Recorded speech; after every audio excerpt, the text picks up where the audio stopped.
Good evening, and welcome to this webcast from the Arizona Game and Fish Department in Phoenix, Arizona. My name is Tom McMahon. I'm the department's Invasive Species Coordinator and will be your host for this presentation. Well, thank you for attending, whether you are here in person, or listening in from the Kingman office, or simply following along on the World Wide Web. Welcome. The department wants to talk to you tonight about aquatic invasive species, particularly invasive mussels, and the steps the state is taking to monitor and control their movement and infestation in Arizona. It must be emphasized that these steps are being taken to keep boaters boating and to protect Arizona's varied water-based recreational opportunities.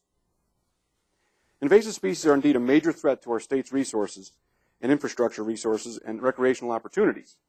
So let's talk about these threats and the 2009 legislation to stem the tide for these impending invaders. Guess I should move that. We will take questions at the end of the presentation through our current Quail Room audience and through the webcast audience by using Quagga comments at azgfd.gov.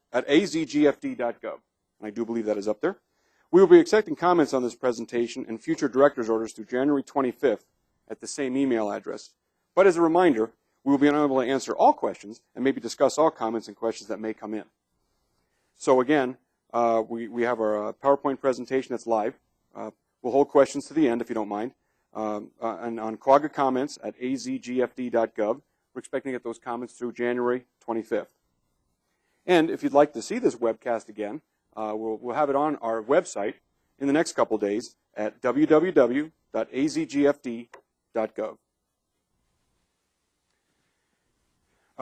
We're also going to have some other public meetings.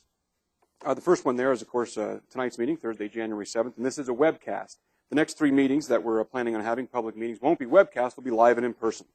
One in Lake Havasu City on January 12th, one in Bullhead City on January 19th, and the last one at the Mesa, Arizona Game and Fish Department office on January 21st. Now, our topics of discussion will revolve around the who, what, why, where, how, and when for each of you concerning these invasive threats.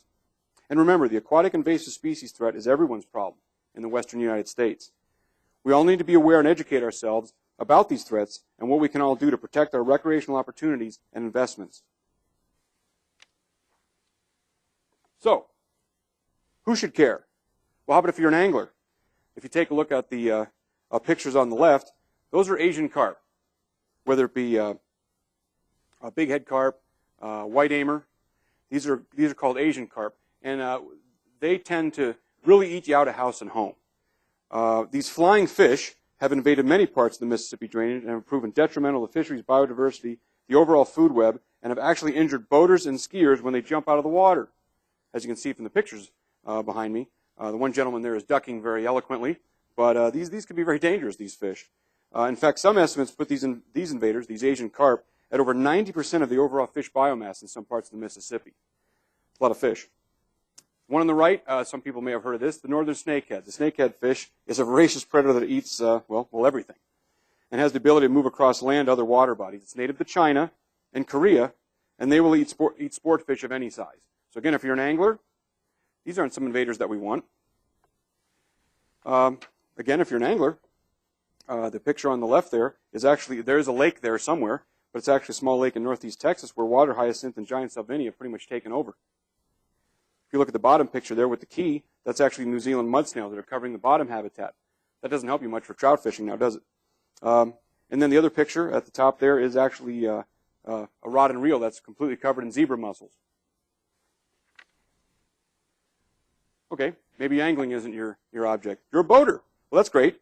We'll take a look at that picture there on the left with the hydrilla. Hydrilla is an invasive plant that has been found in some areas of Arizona, but the point is that it really takes over water bodies, completely covers things up, really takes away a lot of fish habitat because there's not much to be there, and also clogs your boat up. The picture in the middle and the bottom, that's actually zebra mussels that have completely encrusted an engine and the back of the stern of the boat. That picture is actually from the Mississippi drainage, but it applies here in Arizona too. And then we have quagga mussels there on that picture on the right towards the top. That's from Lake Pleasant.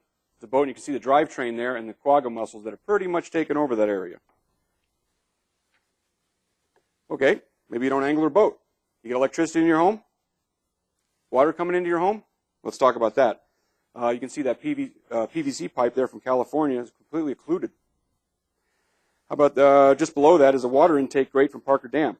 And that was just taken in 2008. And just actually less than a year before that, that grate was completely clean. And then the other one is the Davis Dam penstock gate in 2007. Completely covered with quagga mussel there. That's great. Maybe we can scrape those things off. That takes a lot of maintenance and costs a lot of money. However, these pictures here were taken from actually inside the Hoover Dam infrastructure. That's not good. The one on the left there is the Hoover Dam cooling water supply pipe. They don't exactly go in and maintain that every week. So that can get occluded. That's not good if the cooling water supply for our dam in Hoover is completely occluded. Not a good thing. And then the picture on the right there is workers trying to clean these nasty mussels inside the dam. And again, this is a safety concern. Not only trying to get all these mussels away, but you're still left with the shells. But then the safety concern of what does this water and stuff do to the people that are trying to get rid of it that are way down in the dam. You know, one note that's on the bottom there, zebra mussels cost Great Lake power industry in 1993 through 1999 about $3 billion. It's a pretty expensive endeavor. So, it is time for meaningful action by all of us. These things are in our yard, and they're knocking on our door. However, it's not time to panic. I kind of like this slide because you look at that poor guy in the left-hand part of the slide there. I'm not sure what he's looking at, but he's pretty scared about that bat coming at him. So anyway, so how did we get here? Well, in 2005, Governor Janet Napolitano formed the Arizona Invasive Species Advisory Council. She reestablished that council in 2007 to create the Arizona Invasive Species Management Plan. And that was actually finished and completed in 2008. That's what's in the middle there, the Invasive Species Management Plan. The Game and Fish Department and the Department of Ag took on leadership roles in the the Arizona Invasive Species Advisory Council. And the management plan itself led to many things, one of them being outreach, which is that poster there, which I have some examples here, and maybe we'll give out to the crowd here. But on that poster, there's quite a few aquatic invasive species. Hence, again, it's kind of why we're here.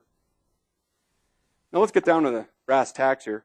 What we have up there is the zebra and the quagga mussel.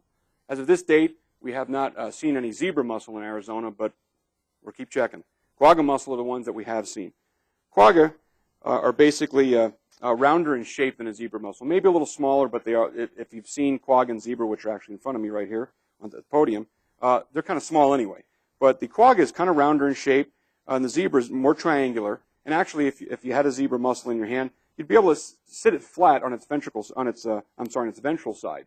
It's got kind of a flat side to it, as opposed to the quagga, which would kind of, if you had a full quagga mussel, kind of topple over for you. So that's just give you an idea of what these guys look like, invasive mussels. Excuse me. Quagga and zebra mussels are small bivalves that are non-native to North America. Hence, that's why they're invasive. They were named after the quagga, which is actually an extinct African relative of the zebra.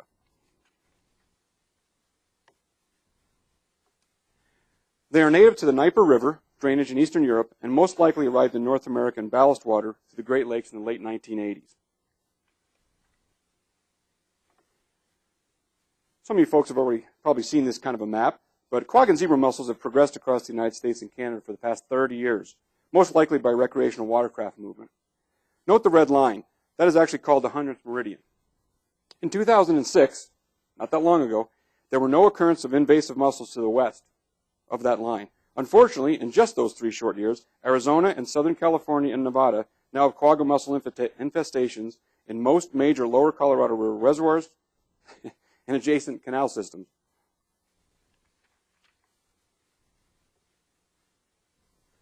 Quagga mussel were first discovered by divers in Arizona in Lake Mead in early 2007. From research growth estimates, it is believed that these invasive mussels were brought into Lake Mead, most likely via large watercraft from the Midwest or maybe the Great Lakes region, sometime in maybe 2005. And they've really taken over. These invasive mussels have heavily populated the several large reservoirs in Arizona. Tripping over my own voice here. These invasive mussels have heavily populated several large reservoirs in Arizona, mainly Mead, Mojave, Havasu, and Pleasant. However, on a positive note, invasive mussel monitoring programs at Lake Powell, Roosevelt Lake, and Salt River project canals have shown no evidence of invasive mussel infestation to date.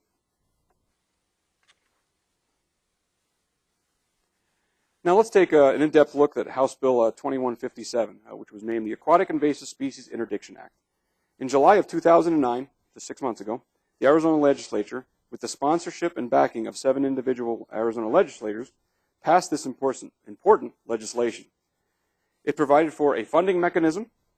It provided for establishing an aquatic invasive species program with the Game and Fish Department, and provided an aquatic invasive species definition. Let me read that for you. Any aquatic species that is not native to the ecosystem under consideration and whose introduction or presence in the state may cause economic or environmental harm or harm to human health. This does not include non-indigenous species such as rainbow trout, largemouth bass, lawfully or historically introduced in the state for sport fishing purposes. Basically, there right in front of you is the definition that Arizona has for aquatic invasive species.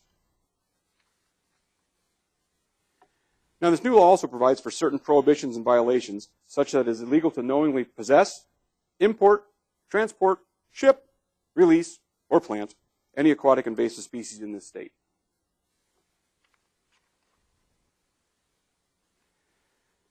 However, these highlighted Arizona Game and Fish Department director's orders are the heart and soul of this legislation. And to be perfectly honest, that's why we're here tonight. So we're asking for your questions and comments about these 3 proposed director's orders tonight and through January 25th, like I stated at the beginning. And again, at the bottom of the slide is where we can, for you folks that are out in the web there, you can provide those comments and questions to us. And these director's orders pertain to, as it's stated up there, the listing of aquatic invasive species, so creating an aquatic invasive species list, then listing where those aquatic invasive species are and their affected waters, and then the mandatory conditions for watercraft movement from those affected waters. So it goes down from there by creating that first list of the aquatic invasive species, then we create a list of where they're at, and we create a list of mandatory conditions for movement of those things, or non-movement for that matter. Well, here's the first director's order. These are the original inductees onto this list. Will be, of course, the quagga mussel and the zebra mussel.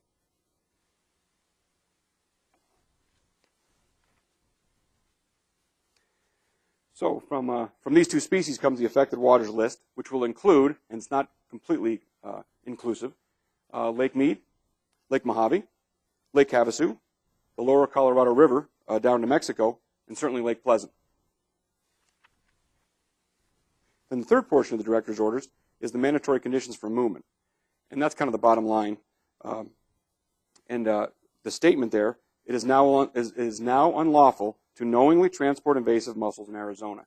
I'm paraphrasing from ARS 17-255.02, but basically, we don't want to be moving these things around. That's really the basis of, again, why we're here tonight.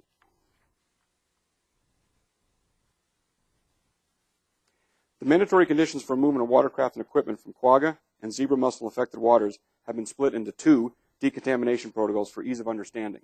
It's kind of a short-term daily user and a long-term user or moored boats.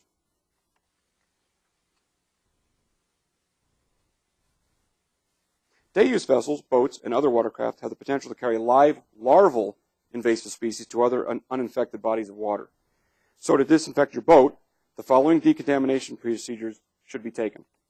First, clean all clinging material off your boat. You got something hanging on there? Get it off. Remove the plug. Remove the plug and drain the water from your watercraft if possible. There's some watercrafts that, of course, don't have a plug, but the point is we want to get that boat dry, which is really the next one.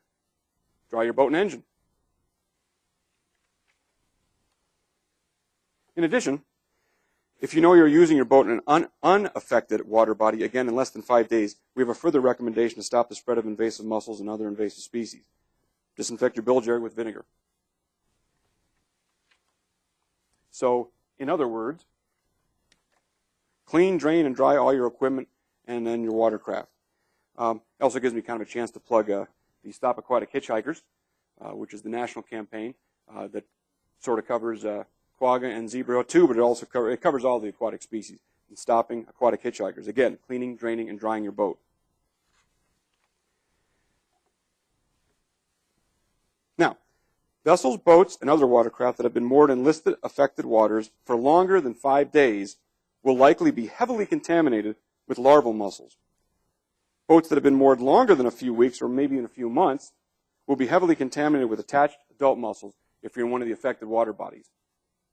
Typically, these boats are very large, with many through-hull fittings and internal equipment that resists even the most meticulous decontamination effort. Therefore, mandatory decontamination procedures for these vessels will include minimum dry time out of the water. Get them out of the water. And we'll go through this. Therefore, this proposed director's order for long-term or moored boats will include clean off any and all clinging material from your watercraft, similar to day use, guys. Again, similar to day use, but remove the plug, if applicable, and drain the water from all compartments that could hold water. You don't want to have them in water. Need to be dry. Then certainly physically remove all visible attached mussels from all boat surfaces. Not an easy task, but needs to be done. And then, where available, try to flush the engine and all through hull fittings with hot water that exits at 140 degrees Fahrenheit for 10 seconds. Again, this is not an easy task, and we understand this is no easy task, but may be a vital step in killing hidden adult mussels because they get in there and they just start growing. And if they're alive and growing, they can make more little mussels in the next body of water you go to. And this slide here actually may be the most important procedure for killing all viable mussels. Keep the boat out of the water and ensure all areas of the boat are dry, including the bilge, through-hull fittings, and engine for a minimum of 18 consecutive days for the months of November through April. This is a little cooler, but we're still dry here. It's a good thing. And 7 consecutive days from May through October. This is basically called the desiccation period, and in Arizona can be a highly effective tool to kill these invasive mussels and protect all of our investments, whether that be your fishing equipment or your boat, or our state's electrical and water conveyance infrastructure.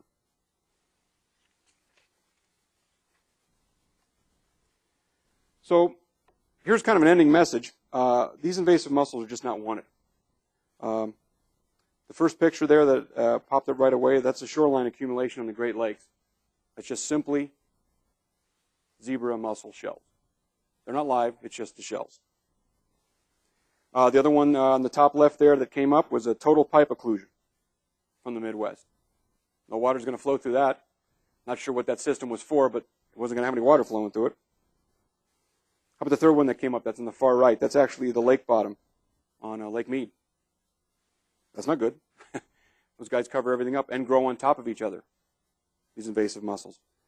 And then the other one I just kind of threw in there, obviously, is a shopping cart, but goodness gracious, they will grow on anything. Anything they can attach to, they will grow on and continue to grow on. In fact, they found that they continue to grow on each other and just keep growing and growing on mom and pop and granddad and just keep on going.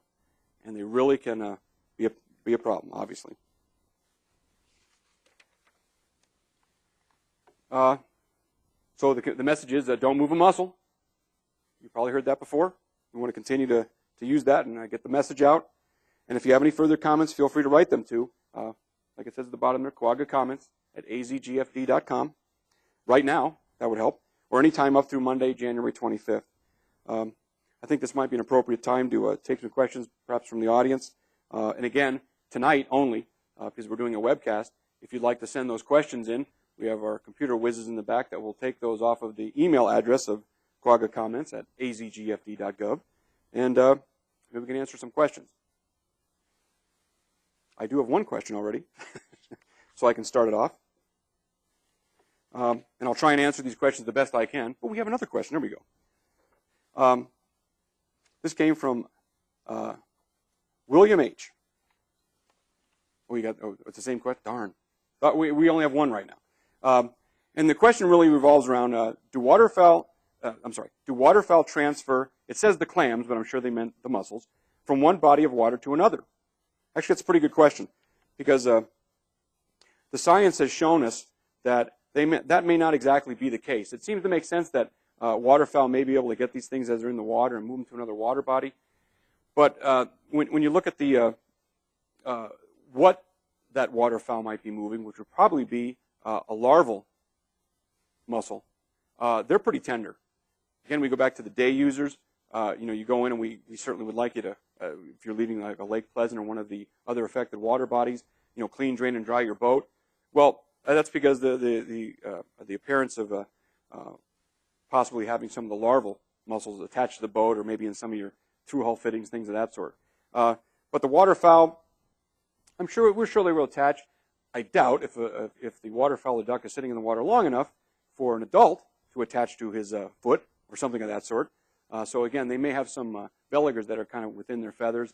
But here in Arizona, they've got to go a pretty good distance to go to that next lake that they might want to go to. Or just in general, if they're flying around, it's a little warm out there. They'll probably dry out pretty quick. So yes, there has to be some consideration given to the possibility of waterfowl moving them. But it's to be honest, it's us. It's the public. It's humans that would move these things from water body to water body. How are we doing back there, Bob? I could do a song and dance. We have a question. Tell you what. I even have a microphone for you. You can't hold it, though. What is your question, my good man? What kind of program, if any, is set up for over at Lake Pleasant when people are exiting the lakes? Okay. If you didn't get that, he was asking what kind of program is set up at Lake Pleasant as boaters are leaving the lake. Sure. What we've done right now is a pretty passive outreach campaign. But there's a lot of signs up at Lake Pleasant and some of our other lakes on the Salt and Verde River about don't move a mussel. Lake Pleasant, of course, is one of our infested lakes with quagga, and we have those outreach signs, and we've handed out lots of pamphlets. We've discussed it with the Maricopa County Parks, because as you come in or go out, obviously talk to somebody because you got to pay to get in or out. Well, not out, but pay to get in. And they've done a good job at passively informing the public. To be honest, the state and really the county, we have not had the funding to actually maybe get a station to clean the boats as they come off. And the other thing with that is, say a boat cleaning station. Boy, there's a lot of folks that use Lake Pleasant. And coming off there, say we have one station. Holy cow, that would be amazing to try and wash everybody's boat as they're trying to come off. Now, I up at like a Lake Mead, a Lake Powell. That's actually on national recreation areas, and they have found some funding to actually get some boat washing stations up there and inspection stations. They have folks that can actually, as you bring your boat into Powell, because obviously they're not in, well, at this moment anyway, they're not in Powell, and they're trying to keep them out of Powell. So as you bring your boat in, they're really going to inspect you. And Mead, it's kind of the opposite. As you leave, they're going to want to make sure that you don't have mussels attached or that you've cleaned and dried and drained your boat. But at Lake Pleasant, we just haven't had the ability to get that kind of thing at the Lake Pleasant itself to actually help to clean those boats. It would take a major person power effort, but also money effort. And I see you had your hand up. Oh, go ahead.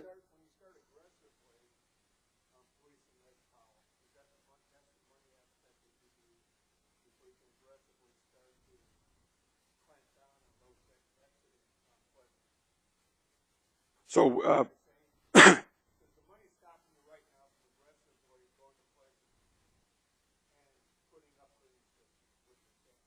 well, in a way, I don't want to make it sound like we're here asking tonight for money over the web, but that is one of the factors that certainly is precluding us from doing that. The other aspect of the wash station is who actually does the washing, and it gets back to that person power thing.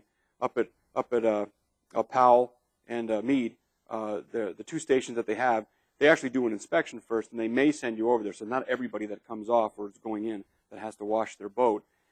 So there's that aspect of it all, but they have to have somebody on about 18 hours a day ready to wash someone's boat. Because again, as I had mentioned, one of the major factors of decontaminating a boat is hotter water. Well, we don't want Junior out there spraying his sister with this hot water as they're trying to decontaminate a boat. That wouldn't be a good thing. So in essence, we're trying to get the public to understand that it's their responsibility to clean and drain and dry their boats. And if the state or the county or who's ever the lake management entity can get a boat cleaning station up there, that'd be great. But it hasn't been that effective in all places. There's still, the mussel have still moved on to lakes nearby, even though we had and I'm speaking from the Midwest, that, they went to a lake nearby, and that boat cleaning idea didn't exactly pan out exactly as they had planned, and they had spent a lot of money on it. So I don't know if that really answers your question. It's a tough one. It's a tough one because, we're dealing with this from the aspect of it's a large problem that covers a lot of people, and it's going to cost a lot of money somewhere, whether these things clog up everything, we're paying that way, or paying the other way to keep them off our boats. I have one question here that came in. Paul L. Can the quagga migrate directly through dams from Hoover into Lake Mojave, for example? The mussels themselves, let's take it from this aspect that there's two stages. There's the larval stage, and there's the adult stage. The adult stage, I don't know if everybody can see it out there, but in front of me I have some examples of what these guys look like. They're not real big, and I'm sure they can shoot through the dam, but they're usually, they like life attached to something.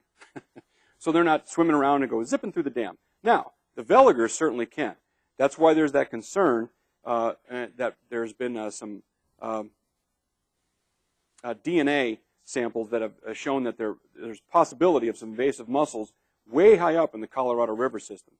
Well, if there's that, then the veligers can move on down that system now, can't they? Might take a while. Again, we don't know. We're not perfect with the biology and the movement patterns of these things, but there's certainly that fear, and that's one of the fears at Lake Powell, that maybe above them there might be some infestations of quagga and zebra. Haven't gotten to that stage where they've actually found adults, but there has been some evidence, DNA evidence. But that DNA evidence could also be a false positive from the aspect that maybe somebody that had these wonderful little buggers attached to their boat, but they were dead, and they got to the new lake up in Colorado, wherever it might be, or something of that sort, and the shells broke off. Well, there's probably some DNA floating around the water then. It's kind of a reach, but these are some of the things that people think about. But moving directly through the dams, I'm sure the veligers, and again, the amount of let's put it this way, children that they put out, certainly very possible. In fact, that may be the way that these got down from Meade to Mojave, or maybe from Mojave to Havasu. Then again, how did we get them to Pleasant? Did it come in the CAP canal? We're thinking it probably came from a boat, but again, it's all speculation at that point. We just know we have them.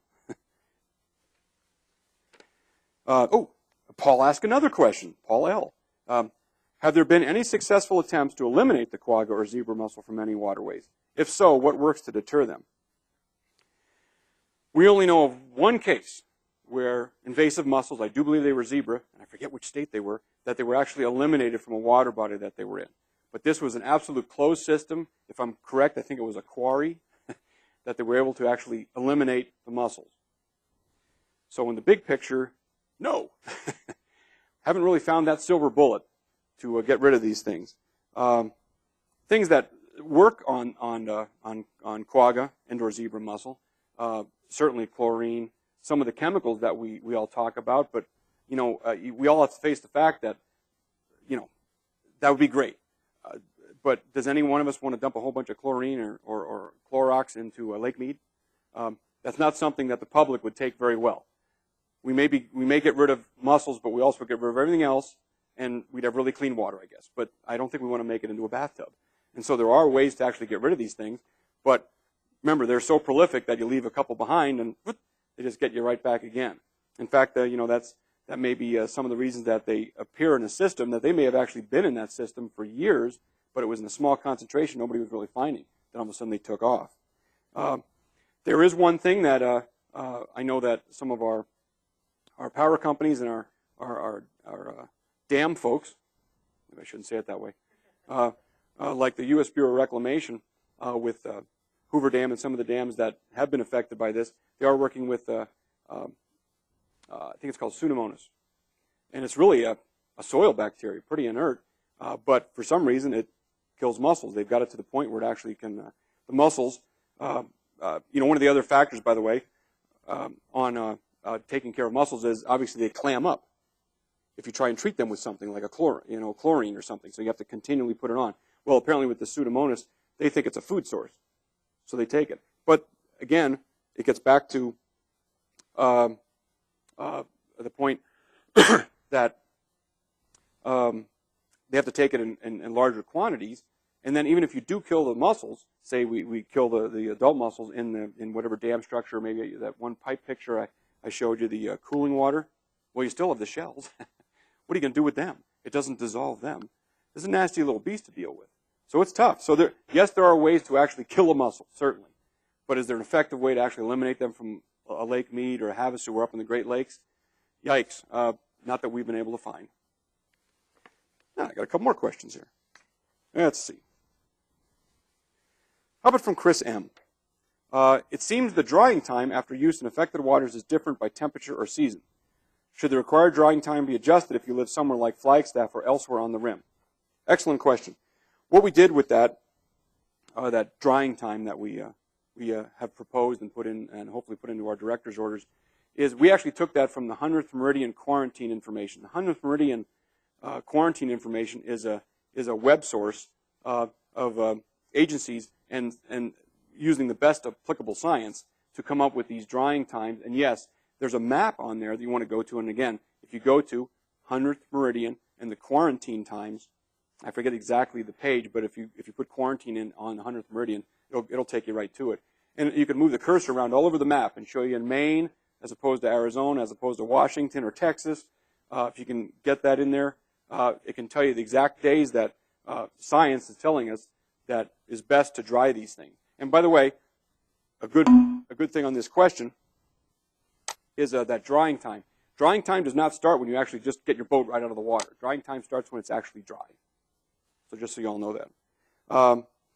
But that was a good question. And like I said, with Flagstaff, we've tried to make those numbers because the 100th Meridian quarantine tells us in July or June and July in Phoenix, you only need about 2 days. And in Flagstaff, you need about 9 days perhaps. So we kind of melded that in between to the 7 days. Same with that 18. We kind of took it from the lowest common denominator. Hey, IT people are wonderful, aren't they? And this is a great resource for you just to kind of check that out, to see that, you know, we're not just coming up with these numbers for no reason. But up on the screen there is the the drying times, and when you move that cursor around, you can kind of put it anywhere you want, and obviously you can put the different months, and you can play with that a little bit and see what the drying time would be, and those are the recommended quarantine. It says quarantine times, it's really the drying time. Oh, let's see. We got another question here from Debbie C. What about the red ear sunfish being stocked? I read online that they're supposed to eat quagga. Very true. In fact, before we started this conversation tonight, I was talking to some folks in the crowd, and they were asking about that because apparently Lake Havasu has some very big red ear sunfish right now. And yes, red ear sunfish do eat them. They're, for lack of a better term, a muscivore. They love eating them. But the thing is, we need a whole lot of red ear sunfish and a whole lot of them with scuba gear to get down even far enough in the water column to help us at Lake Mead. However, I have to admit, by putting red ear in certain lakes, we might make a great fishery, but we're not going to get rid of the mussels that way. Probably knock them down a little bit, but it's not going to get rid of them in that aspect. But again, we do get big red ear sunfish in those lakes, so to some extent, that's not a bad idea. But to be honest, I think that would just help the red ear fishing, which is good. I think the Game and Fish Department would like that. I saw a hand up in the crowd.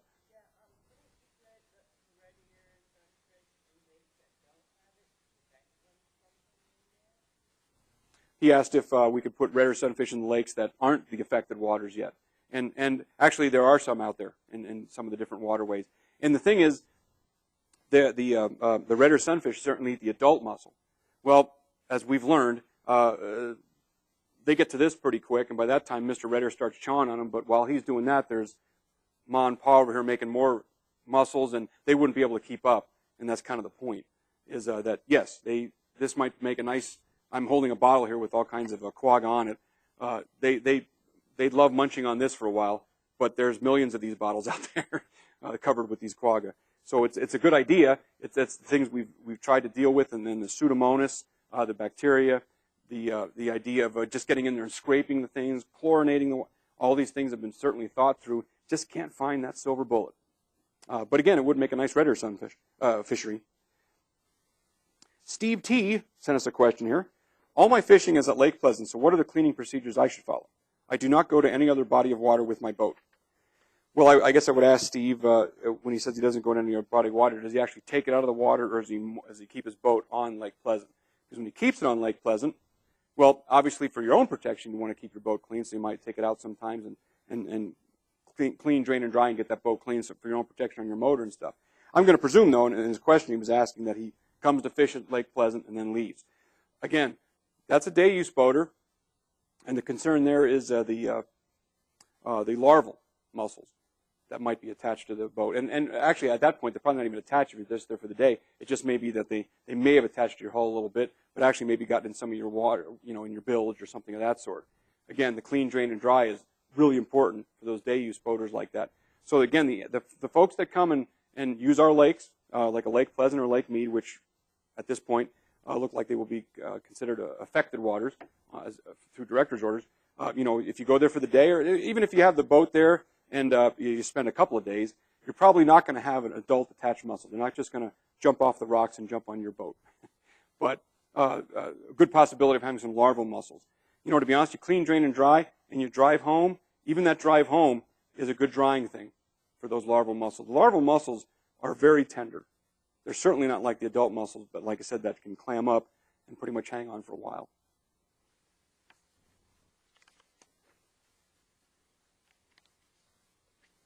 IT team, did we have any more questions back? Oh, I think I had one more. Well, I have another question in the audience.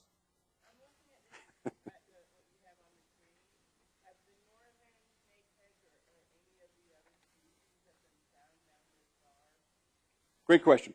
What he asked was on the screen. We have various aquatic invasive species: giant salvinia, the bullfrog up there, northern snakehead, and no, the snake. And you specifically asked about the snakehead. No, we haven't seen any evidence of snakehead in Arizona. Even though I know there was a movie made about a year and a half ago about the snakehead, and it was really a bad B movie, by the way. I'm sorry, but it was. But it was about snakehead. It's on Sci-Fi Channel now too, exactly. And but the snakehead, no. It's just that's another reason that we've really tried to grab onto the quagga and zebra and try to do what we can about it. Because I have had some people already write in comments say, well, they're already here. Why are we even talking about them? Well, to be honest, we certainly want to try and keep them out of our water conveyance infrastructures. We've got to work on that. Certainly want to keep them off your boats. No, we're probably not going to get rid of them in Arizona, as it were. But by doing this and making the public aware and cleaning your boats and doing the other things that we're asking, and in some points as a procedure, we may stop that snakehead or that next woolly-haired trout eater that might come down the line as an invasive species. So it's very important that we take a look at invasive species as a whole. Yes, mainly tonight, and kind of the poster child for aquatic invasive species in Arizona is quagga and zebra mussel. But that next thing coming down the line, like I said, that was a really good question, because the next thing coming down the line is the thing that would scare us, like the Asian carp. Right now, if you've been watching the news, and it's really gotten heated up in Illinois, that the Asian carp, which are flying all around out of the water and hitting people and eating the Mississippi drainage out of house and home at times, they've gotten all the way up to a lock that leads from the Mississippi drainage into the Great Lakes. They are right there at the doorstep, literally right there at the doorstep. And now there's a lot of litigation going on, and should they close those locks, which of course some people say, in fact, other states that are on the Great Lakes say, yes, Illinois, you need to close that lock. But then businesses are saying, wait a minute, my livelihood is that lock, the movement of boats through that lock. So again, aquatic invasive species is hitting us on all sides. We don't have a whole lot of locks in Arizona or connections to the Great Lake, as it were, but our water, we depend, let's face it, we depend on water. Absolutely depend on water and the conveyance of it. It's in one place and we're trying to move it to another place. And these mussels can really occlude that, can really hurt that effort. Okay, I got another question from Debbie C. And she says another question. What about allowing PWC floaters and also boat lifts to get the vessels out of the water at private so they can dry them out? Ooh, again, another good question. We've tried to advise and work with marinas on that aspect, that yes, your boat's in the water at the marina, and it might be a little bit more money to actually pull it out of the water, but it is an aspect of pay me now or pay me later kind of thing that excuse me, by being out of the water, obviously the mussels aren't going to jump out of the water and get on your boat, and you can dry it out that way. So that's actually a good point that we've tried to bring up to marinas or moored boat owners, that maybe they might want to get those boats out of the water. Because, again, it's not so much that they're in the water and then you're going to go out in the water and say, Lake Pleasant this week and then next week, and then maybe you can dry it out. It's that time that you get that bright idea that I'm going up to Powell. Then we get concerned about that moored boat that's been in there. So if it's actually been out of the water because it was lifted and had a boat lift on it, that'd be great. And you know, actually, I appreciate this question when it says PWC floaters, because, again, we're not just talking about big boats. If you have a boat in the water, a watercraft, which might be a PWC, those mussels are going to attach to that thing too. And maybe get in some areas that are still wet. And there we go. I'm not sure what that signal means, Bob. And unless we have any more questions from the audience, I hope I've answered as many as we can. Again, we'll be taking this on the road to Lake Havasu, Bullhead City, and then out our Mesa Regional office in the next few weeks here. And if you do have any more questions or certainly comments, please get on our website. I'm sorry, get on the email at Quagga Comment. Yeah, there we go. We still got it up there. Quagga Comments at azgfd.gov. And like I said, we may not be able to answer everybody's questions, but at least we'll know about them so that maybe we can, as a bundle, answer, because many of these questions end up being the same after a while or close to the same. So, oh, we have one more question. Yes.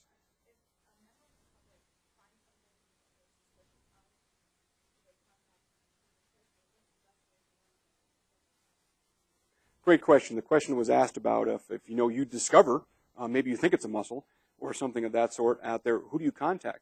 Contact the Game and Fish Department. 602, is it 623 now? 602-942-3000. I got to ask the crowd my own number for Pete's sake. 602-942-3000, because we will do what we can to find out what that meant, what that report meant. And we have had some of those. We've had some people actually drive in and show us boats that, is this quagga mussels? Yes, unfortunately it is. And we've tried to help them in that aspect. Because again, these proposals aren't meant to stop people from boating. It's actually to keep us boating. It's just we got to take it seriously about moving these things around. So, but if you have a question from that aspect, certainly give us a call. We'll see what we can do about it. Oh, one more question. Is there any literature being given to people coming in the state from other states, you know, at our border check stations, to let them know about what to be looking for? The question was asked about people coming in from out of state and coming through Arizona and getting literature as they come through. One thing that's unfortunate is our check stations, as it were, coming into the state, they're no longer open. So that's a little hard on that. We've tried to, within this state, get as much information out. Certainly Don't Move a Mussel campaign and the Stop Aquatic Hitchhikers campaign. But realize, and I kind of said this at the beginning, this isn't just Arizona's problem. It's just not your problem. It's everybody's problem. The whole West is dealing with this. So in essence, when you actually leave the state of Arizona and say you want to take your boat, in fact, if you're leaving the state of Arizona, I'm pretty sure, especially if you go to California, they're going to stop you and talk to you about your boat. I feel pretty confident in that. And again, if you go up to Powell, they're going to stop you and talk to you about your boat. So we've tried to get the word out as much as we can. There's some things that there's some limitations that we've been put under that we just have to work around. But we tried to get that word out. Hopefully, we've been fairly successful, and that's again one of the reasons we're here tonight talking about it. Not just about the director's orders, but hopefully we've tried to educate people about these nasty little mussels.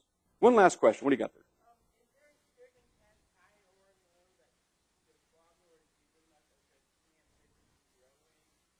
Good question. The question was asked about the parameters, temperature parameters, and maybe other water quality things. You know, that's the thing. It's kind of funny. One of the things behind the 100th Meridian initiative, which was the idea that we were going to stop them at the 100th Meridian, and was that coming out west here, the water quality was quite different than in the Mississippi drainage, the Great Lakes. Temperature-wise, they probably wouldn't be able to exist in the waters as warm as they get here because they did come from an area that was fairly cold, actually, again, Eastern Europe. And we found out that, unfortunately, the quagga mussel seems to think it's a winter visitor and actually has more reproductive cycles a year than it does in its native habitat. we're finding 4, 5, maybe even 6 reproductive cycles a year in the desert Southwest. Great. The areas they came from, it was 1 to 2. So, so in asking that question, the thought was a few years ago, well, we think we've got some parameters here that will probably keep them at bay. We've kind of found out that they like it here, and also the depth they get to. One of the things that we looked at when they were first discovered in Mead is they were found at 60 feet by divers. Well, to be perfectly honest, as we were looking for them, we were looking more towards the surface, where, to be honest, that's where zebra mussels usually had kind of occurred. I'm sorry, not at the surface, but along low depths. That wasn't very far down. Well, these guys were at 60 feet. Who was looking for them at 60 feet, for Pete's sakes? Does light penetrate that far? Is there enough food down there? I don't know, but it's full of quagga right now. So some of the parameters that we thought we knew about, we didn't know so much about. In fact, there's been some, well, not some, but a lot of research done in Texas on these little beasties, and they keep finding that they keep bumping the high from like a 27 degrees C. Now it's up like a 29, maybe past 30. That they're finding these things are existing, and when I say existing, and not just living, but actually reproducing too. It's like, for Pete's sakes, this is a tough one, and that's why we've kind of made it the poster child. We do need to address it anyway, but kind of the poster child for all aquatic invasive species. That if we can stop the progression of quagga and zebra, we probably can stop things from coming in, the other aquatic invasive species. Don't have all the answers, but sometimes we don't want to know the answers. Sometimes it's a little tough, because it doesn't help us much. Well, again, I thank you all. And again, if you have any comments, quagga comments at azgfd.gov. Thank you.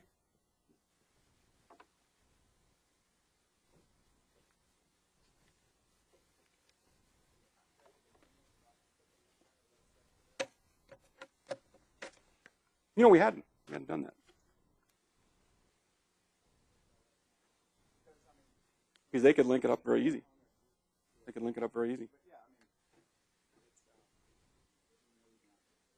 Well, exactly. Well, it's just a link, right? That's not.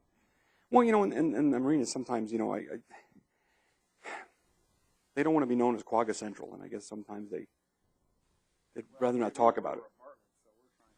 No,